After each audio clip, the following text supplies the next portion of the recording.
আচ্ছা, আগের ভিডিওতে আমরা দেখেছি এসইওর ফ্রিল্যান্সিং প্রজেক্টগুলো কিরকম হয়। আজকে আমরা দেখব এসইওর অ্যাকচুয়াল জব প্রজেক্টগুলো কিরকম হয়। আপনি যদি এমন একজন হয়ে থাকেন যে এসইও শেখার পরে, একজন এসইও এক্সপার্ট হওয়ার পরে একটা চাকরি খুঁজবেন, হতে পারে রিমোট চাকরি, হতে পারে কোনো অফিসে যেয়ে করা চাকরি, হতে পারে ওয়ার্ক ফ্রম হোম, বিভিন্ন ধরনের হইতে পারে, বাট আপনি আসলে চাকরি খুঁজতে চাচ্ছেন, আপনি ফ্রিল্যান্সিং করতে চাচ্ছেন না, এরকম যদি হয় তাহলে সেই জবগুলো দেখতে কিরকম হয় এটা যদি আমরা একটু বোঝার চেষ্টা করি। আমি লিঙ্কডিনে সার্চ দিচ্ছি, আপনি বিডি জবসে দিতে পারেন, ইনডিডে দিতে পারেন, কোনো নিয়ম নাই যে এখানে দিতে হবে ওখানে দিতে হবে না, এরকম কোনো ব্যাপার না। আমি আমার লিঙ্কডিন বেশি পছন্দ জব টপ খোঁজার জন্য, আমি জবসে চলে যাব। জবসে চলে যেয়ে আমি এখানে এসইও লিখে সার্চ দিব এবং তারপরে এখান থেকে আমার দেশ সিলেক্ট করতে হবে।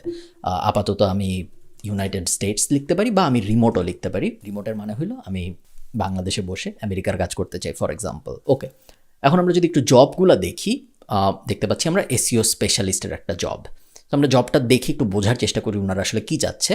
টপটেল এটা কোম্পানির নাম, ফুল টাইম এসইও এক্সপার্ট ওনারা খুঁজতেছে এবং আমরা এখানে কোম্পানির বিস্তারিত দেওয়া আছে, এটা আমরা না পড়ি, আমরা পজিশনের বিস্তারিত পড়ব। As an SEO specialist at Toptal you will be responsible for driving qualified traffic to the website and improving conversion rate through organic channel.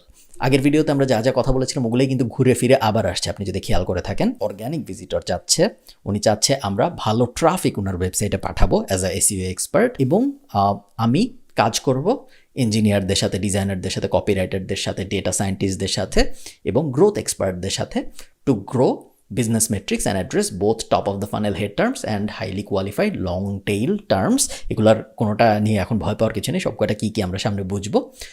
আমাদের অন পেজ অপটিমাইজেশন করতে হবে, আপনি দেখতে পাচ্ছেন কন্টেন্ট বানানোতে ইনপুট দিতে হবে, টেকনিক্যাল এসইও করতে হবে আমাদের, এবং ডোমেইন এবং পেজ অথরিটি বাড়ানোর জন্য কাজ করতে হবে। প্রত্যেকটা কি জিনিস এগুলো আমরা সামনে শিখবো এবং তারপরে বিস্তারিত রেসপন্সিবিলিটির লিস্ট দেওয়া আছে। আমি যদি এটা না পড়ে এমনি আপনাদের বলি, একজন এসইও এক্সপার্টের সাধারণত কি কি রেসপন্সিবিলিটি থাকে। একজন এসইও এক্সপার্টের দুইটা মূল কেপিআই এর উপর প্রত্যেক মাসে কাজ করতে হয়। কেপিআই মানে হলো কি পারফরম্যান্স ইন্ডিকেটর। দুইটা কেপিআই কি কি?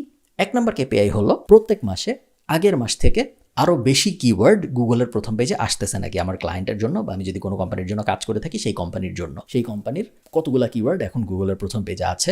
আগামী মাসে তার থেকেও বেশি থাকতে হবে, তার পরের মাসে তার থেকেও বেশি থাকতে হবে। So number of keywords on first page of Google should increase প্রত্যেক মাসে।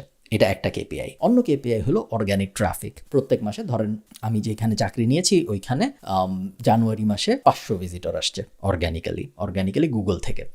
ফেব্রুয়ারি মাসে তাহলে আমার গোল হবে 500-র বেশি আনা, মার্চে গোল হবে ফেব্রুয়ারির থেকে বেশি আনা। সো এটা আমার second KPI, organic traffic improvement. প্রত্যেক এসইও এক্সপার্ট এই দুইটা মেজর কেপিআই এর উপর কাজ করে। অর্গানিক ট্রাফিক বাড়ানো প্রত্যেক মাসে এবং প্রত্যেক মাসে কিওয়ার্ডের সংখ্যা বাড়ানো, গুগলের প্রথম পেজে রেলেভেন্ট কিওয়ার্ডের সংখ্যা বাড়ানো। সো সব জব ডেসক্রিপশন আপনি যা দেখবেন, ঘুরায় ফিরায় দেখবেন এটাকেই বিভিন্নভাবে বলে, এবং অনেকে বলে এই দুটো করার জন্য কি কি করতে হয়, যেমন এই যে on page SEO, of page SEO ইত্যাদি ইত্যাদি, আর অনেকে শুধু এই দুটোই বলে দেয়। আশা করি আপনার একটু ক্লিয়ার হয়েছে যে একটা এসইওর চাকরি দেখতে কিরকম হয়। যতই আপনি দেখবেন, এগেইন আমি যখন এই চাকরিগুলো প্রথম দিন দেখেছিলাম 4-5 বছর আগে, তখন কিন্তু আমি কিচ্ছু বুঝিনি, তখন আমার মাথায় আইডিয়াই আসেনি যে জিনিসগুলো কী বা কীভাবে করে।